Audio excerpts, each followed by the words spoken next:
I'm timing you. Or I'm timing you. I have the timer. Yeah. Did you forget your book? No, I know the questions in my head. I was definitely a mix of different cliques. Hung out with pretty much everybody. Mostly the skids and stoners, and sometimes the jocks, sometimes the preps. Sometimes I was by myself, just kind of floated around everywhere. I never really had a specific clique. Never really belonged to one thing. I know I didn't really fit into any of them because I didn't live as close to the school as everybody else did. So pretty much my time hanging out with the different cliques that it just happened while I was at school. It was more like an office feeling than a friendship thing. And anytime I was hanging out with people outside of the school, it would be to get fucked up or drink or whatever. There was never really much bond beyond that. And when I stopped being that person, all of those people disappeared from my life. I don't know, I feel a lot lighter. I feel a lot better about myself and about the things that I can do. I'm not doing things for other people. I'm doing things for myself and for my family, and I just feel more rewarded when I accomplish something because I know that it was something that I wanted to accomplish. It wasn't necessarily that I didn't fit in, it was that I didn't have the ability to keep up. Wasn't able to keep up. I was friends with a lot of people, but I use the term friends loosely. It's close acquaintances, I guess. I could show up at any house party or whatever and make friends with tons of people in the place. That's never been an issue. It's just I never had the ability to go out and do maintenance on a relationship, I guess.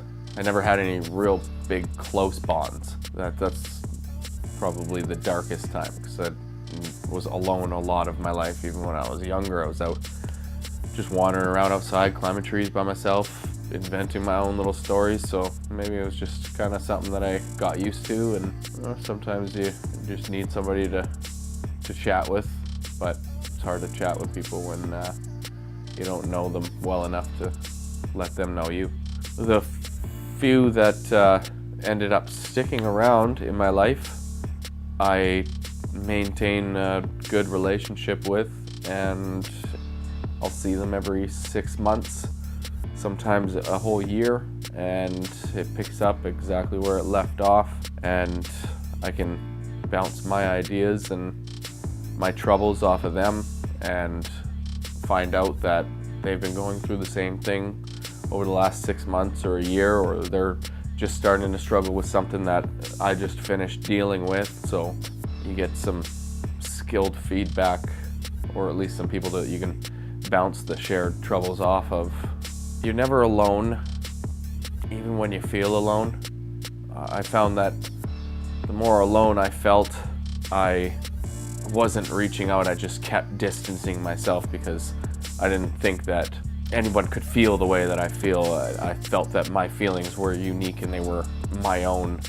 And I mean, I'm not discounting other people's thoughts or feelings of that, but having my wife come into my life helped me change from my addictive behaviors and patterns and habits that I had. And I stopped spiraling out when I had somebody that kicked me in the ass a little different than the next person did, right? And then having kids, now everything is a lot easier. It's incredibly hard, but my decisions, my day-to-day choices are easier because it's not for me anymore. It's for them. It's for my family. It's for my 5-year plan, my 10-year plan. Have plans, have goals. Set your future up. You got to have something to work towards. Because if you're just trying to survive hand to mouth, you can't live constantly like that. You need to have a plan or a goal to change that kind of thought pattern. So every choice I make it's do I need to stay out, go out clubbing or anything and spend this $200, or should I keep this $200 for groceries? You know what I mean? Like what do my kids need? Do I need new clothes so I can keep up with this guy down the road or this magazine or whatever. No, I don't need that. I have clothes that still fit me and they're still fine. They may not be trendy, they may not be the coolest things, but I do what I gotta do because that's what's important to me. And the true people in your life are gonna see those sacrifices and they're gonna learn that that is okay. You don't survive by living an Instagram life. You survive by being real. This life, I thought I had it wrapped up, pretty bow up top. Not in a million years did I think things could get this tough. But let's be honest, that's just the way things go sometimes. Get focused on one grind just to be blindsided by blurred lines. Young eyes on me, life's so heavy. I'm like a god to them, but they're like gods to me. It's hard to breathe, baby, I can't see, but I'm here for you. I know you're here for me. I see the rain wash away all the stress and the pressure. I see those eyes stand back